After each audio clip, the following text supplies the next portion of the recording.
El fauvismo fue un movimiento artístico que se desarrolló en Francia entre los años 1904 y 1910. Fue la primera de todas las vanguardias artísticas y tuvo una duración bastante corta.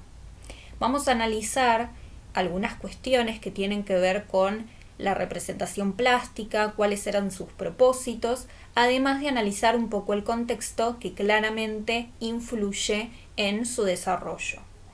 Como bien vimos, los movimientos artísticos de vanguardia, los ismos, se desarrollan en distintas partes del mundo con objetivos distintos en lo que a la creación refiere, pero con un hilo conductor en común, que es su sentido revolucionario, el sentido de romper con este arte más académico, más proporcionado, medible y matemático, para poder dar lugar a un nuevo tipo de representación que tenga que ver más con el sentir del artista.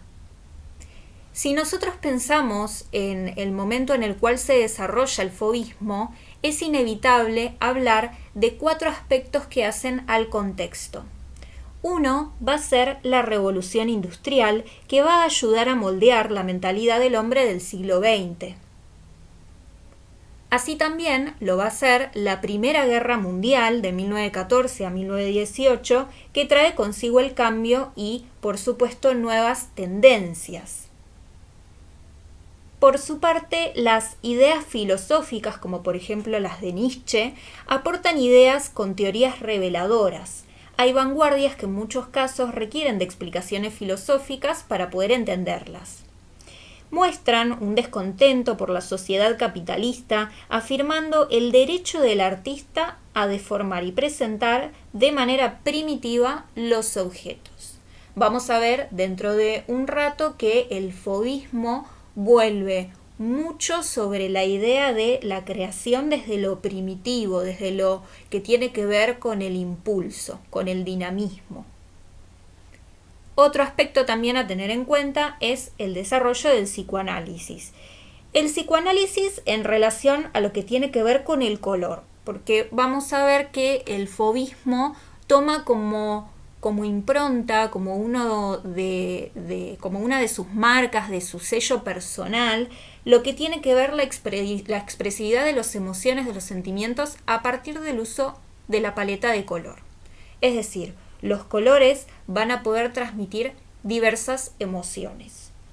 Todos estos aspectos, todo este contexto visualiza entonces una necesidad de cambio, en donde está muy lejos la intención de buscar una perfección, sino expresar sentimientos por medio del arte. Por supuesto que todas estas influencias y el resultado de estas influencias se van a oponer totalmente a lo que es el arte naturista, ¿sí? ¿Por qué?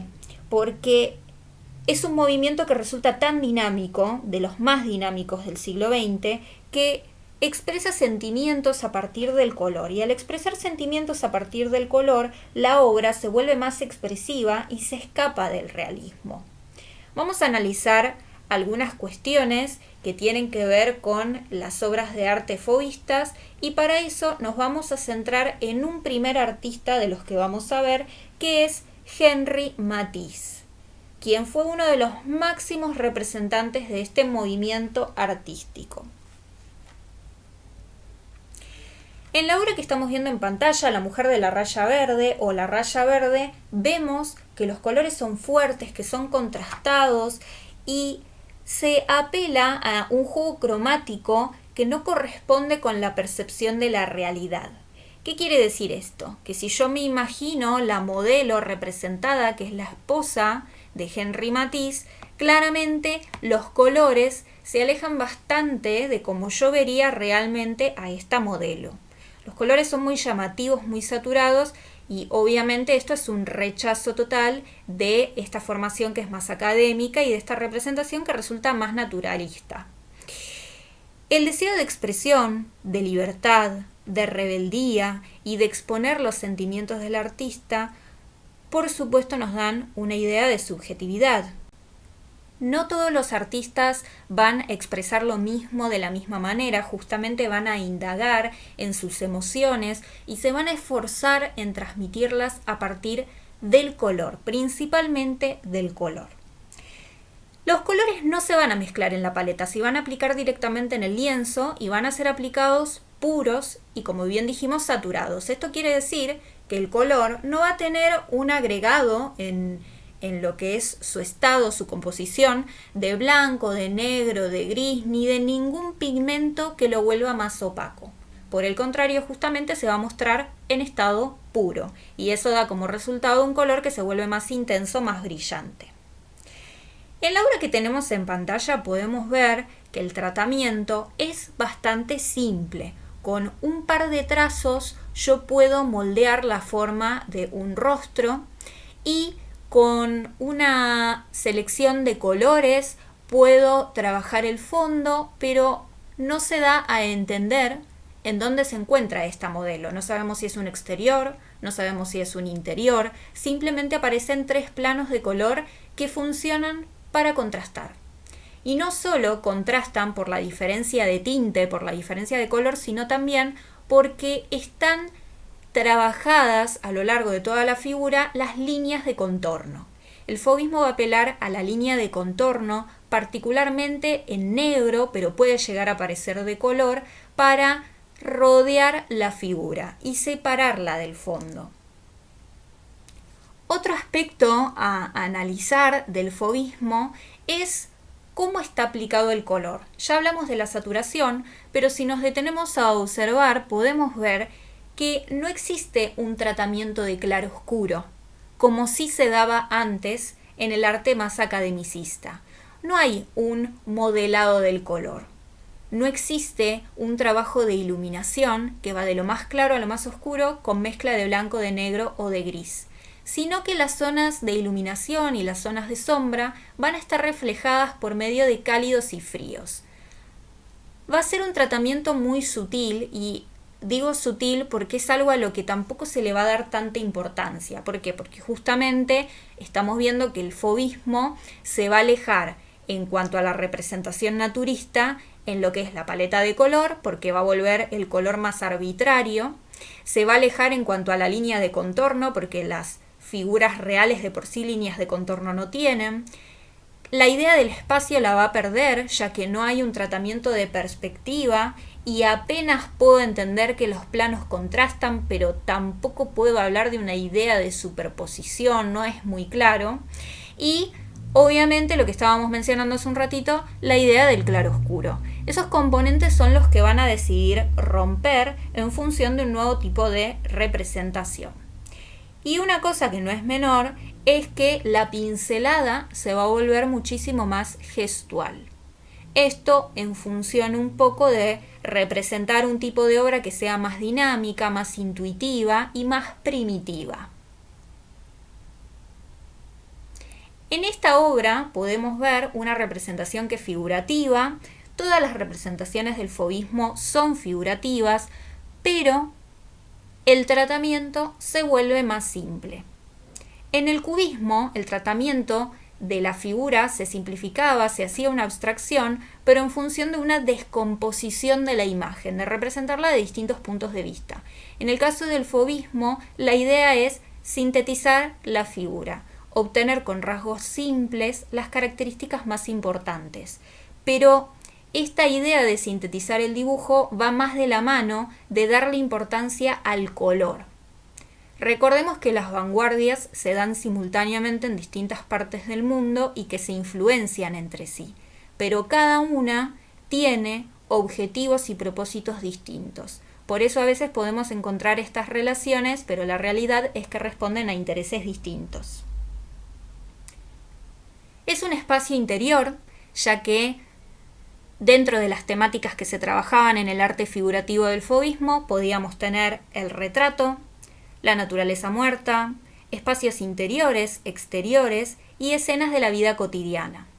En este caso, estamos viendo una mujer que está en una habitación y lo curioso es que las frutas que se encuentran en la mesa, en realidad, en toda la composición, pero vamos a mencionar las frutas para poner el foco de atención en un lugar en particular, podemos ver que están trabajadas de manera plana.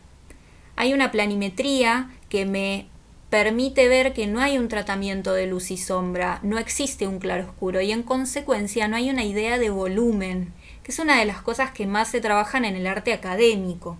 Esto es algo que los fauvistas van a romper, ya que o van a trabajar con el color a partir de planos, o van a trabajar con una pincelada un poco más gestual, pero no tanto en función de transmitir volumen, sino más bien en las propiedades del color, en que el color transmite estados de ánimo, transmite emociones. Entonces, como no hay un tratamiento de luz y sombra, cuesta entender el volumen del objeto, cuesta entender qué es lo que tengo más adelante y qué es lo que tengo más atrás. Y si también nos ponemos a pensar, el estampado, el dibujo que tiene el mantel de la mesa es el mismo que el de la pared del fondo. Y si no fuera por la línea de contorno que atraviesa el borde de la mesa, no podríamos determinar prácticamente en dónde comienza una cosa u otra. Casi que parece ser todo lo mismo, se da una continuidad. Y eso también tiene que ver con la idea de romper este espacio, de romper con la idea de la perspectiva y de todo lo que tiene que ver con un estudio más matemático. Si bien en la silla puedo pensar que hay una suerte de perspectiva, no se sigue una lógica organizada a partir de un punto de fuga, porque el dibujo es más simple, en función de que el color debe ser lo más importante. Al simplificar la forma, hay una cierta deformación en lo que son las figuras, en función de esta simpleza. Como vimos recién, hay un rechazo absoluto por el claroscuro.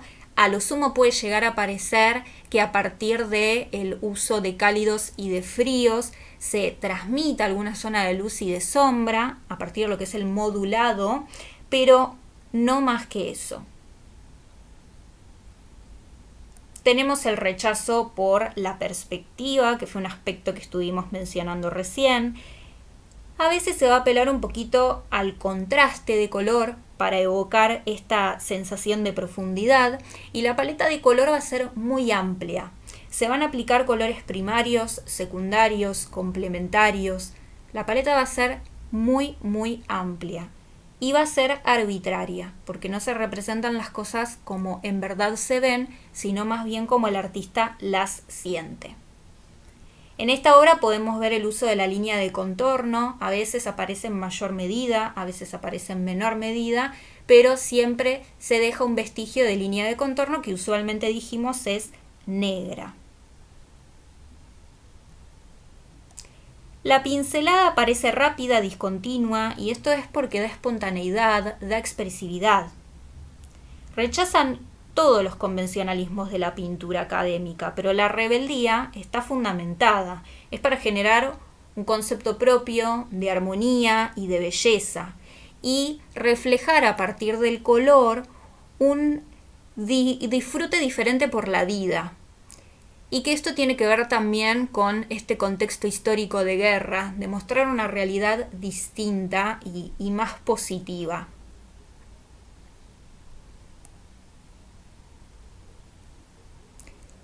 Henri Matisse y en general el fauvismo se va a ver inspirado por el arte africano, al igual que había pasado con el cubismo, porque el arte africano se va a empezar a socializar en París y se van a empezar a visualizar obras como máscaras, estatuillas o incluso se van a ver atraídos por los tatuajes y la desnudez de la figura humana.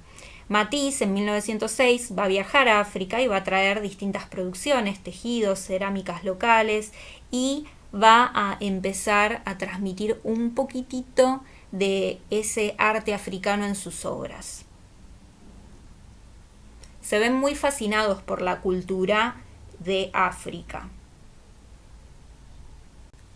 Henri Matisse es un artista que destacó la importancia del instinto, de la intuición y afirmaba que un artista no tiene un completo dominio sobre las formas y los colores, sino que las propias formas, las líneas y también los colores son los que deben dictar al artista, los que lo deben encaminar. Tras sus padecimientos de salud, que lo dejan bastante inmóvil a medida que él avanza en edad, trabaja a partir de recortes, ya no tanto con pintura, trabajando la técnica del collage, con papeles de colores que tienen tonos bastante intensos, conservando esta idea del fauvismo. André Derain es otro artista representativo del fauvismo y es un artista que entabla amistad con Henri Matisse y posteriormente conoce a Maurice de Vlaminck. Es un artista que también se aferró bastante a las ideas del fauvismo, de trabajar una paleta de color bien saturada en función de sus emociones. En este caso estamos viendo un retrato que es de Matisse, y podemos apreciar una pincelada gestual, en donde se nota más la impronta y el rastro del artista. Yo me puedo imaginar al artista pintando esta obra, a diferencia de obras como por ejemplo surrealistas, en donde si bien el escenario es ilógico, el tratamiento es más bien realista. La técnica de luz y sombra es más realista, más académica si se quiere.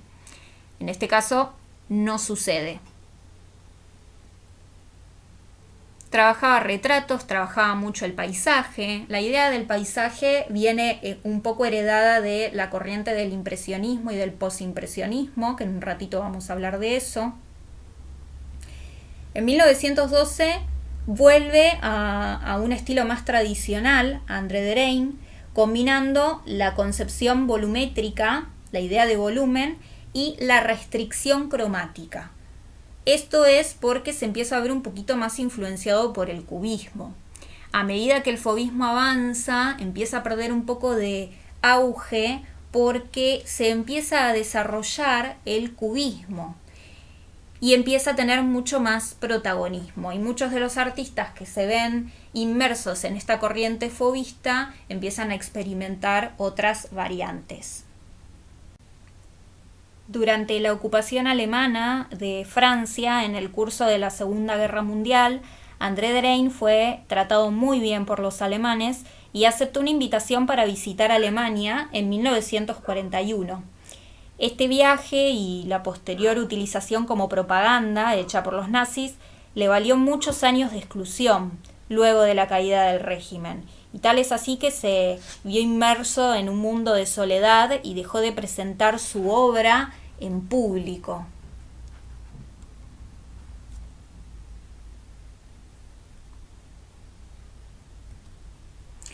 Tenemos en pantalla al artista Maurice de Vlaminck, que fue sumamente autodidacta y que cuestionó el academicismo. Su obra está muy influenciada por el colorido y la pincelada característica de Vincent van Gogh, representante del post-impresionismo. Y a medida que el auge del fauvismo empieza a disminuir, la paleta de color en este artista se va volviendo cada vez más suave.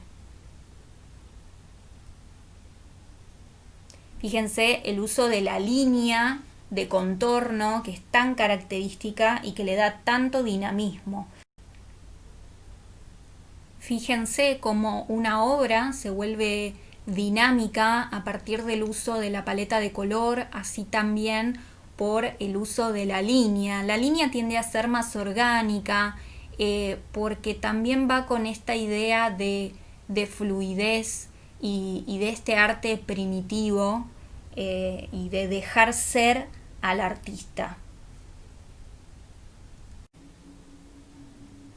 Vincent van Gogh y Paul Gauguin huyeron de la corriente del impresionismo, pero tomaron su ejecución de una forma más impulsiva, llevándola a un lado más pasional.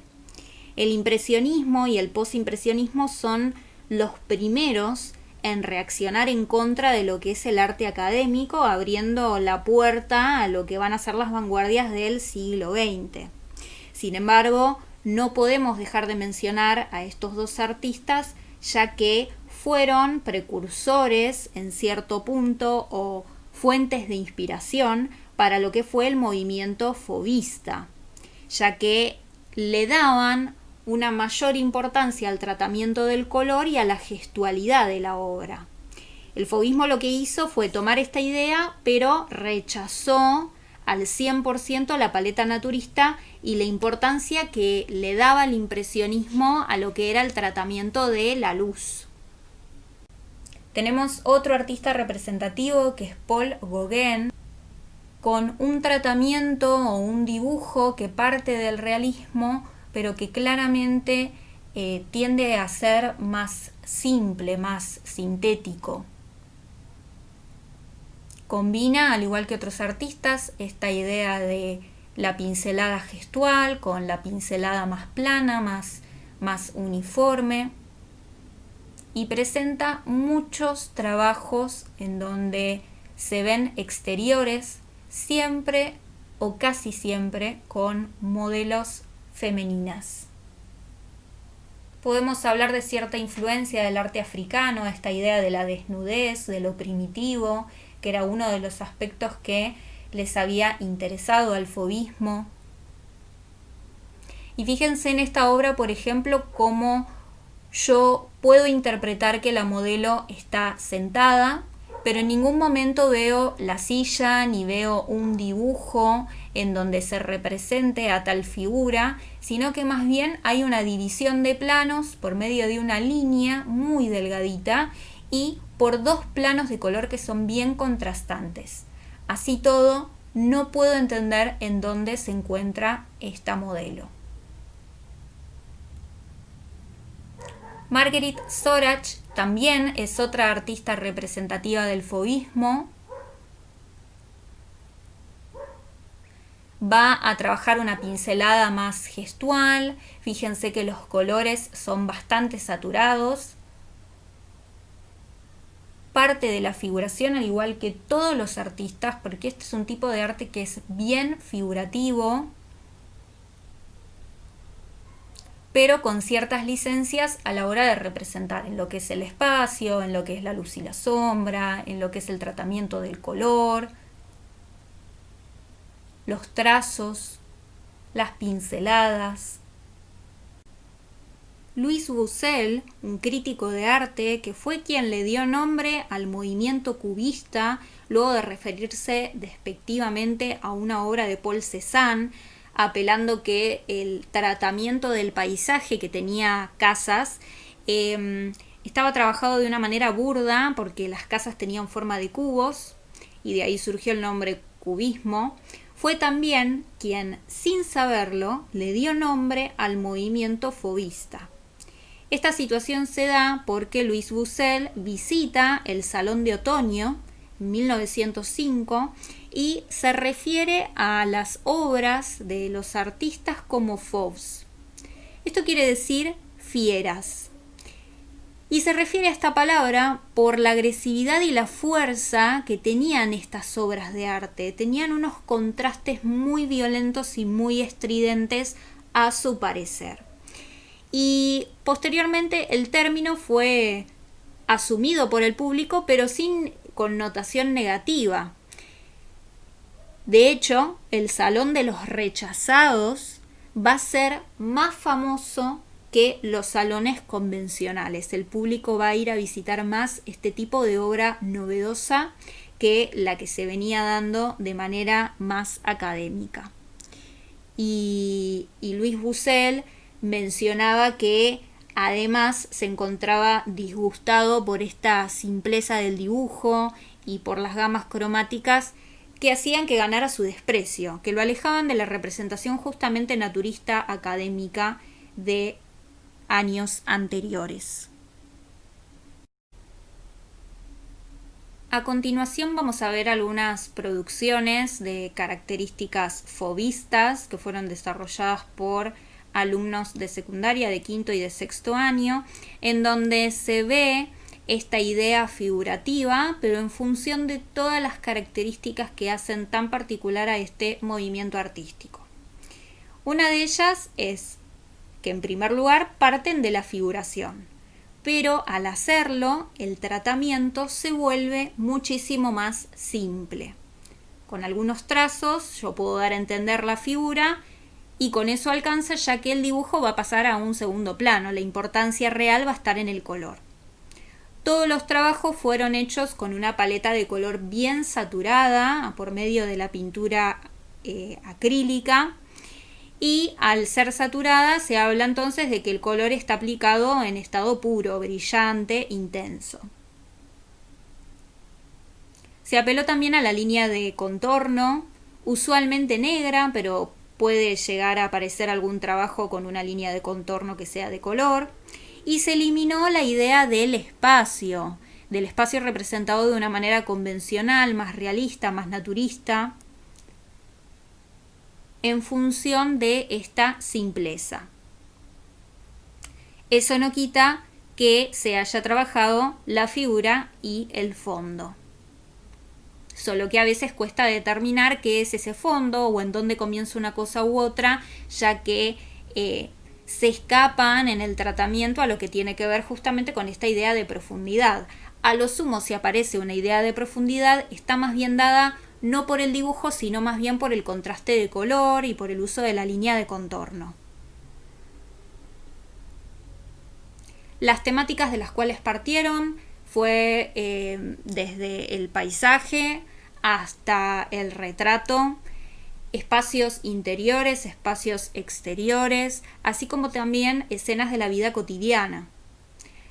También algunos se inspiraron un poco en la idea del bodegón, pero más bien dándole importancia no tanto al bodegón, sino al espacio interior en sí, o a la situación que enmarcaba o que se estaba dando cercana a ese bodegón.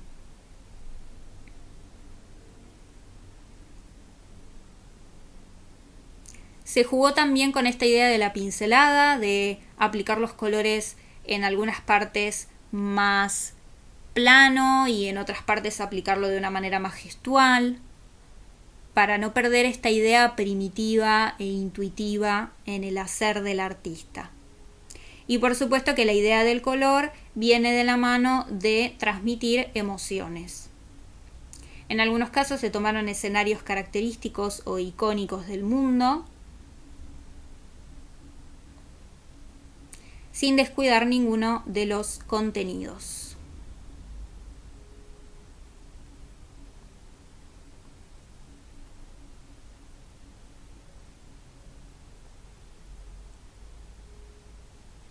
La línea de contorno en algunos casos fue aplicada con fibra o con fibrón, pero jugando con el movimiento del trazo, cuidando que las líneas sean más bien orgánicas y que tengan esa fluidez y ese movimiento que es característico del fauvismo.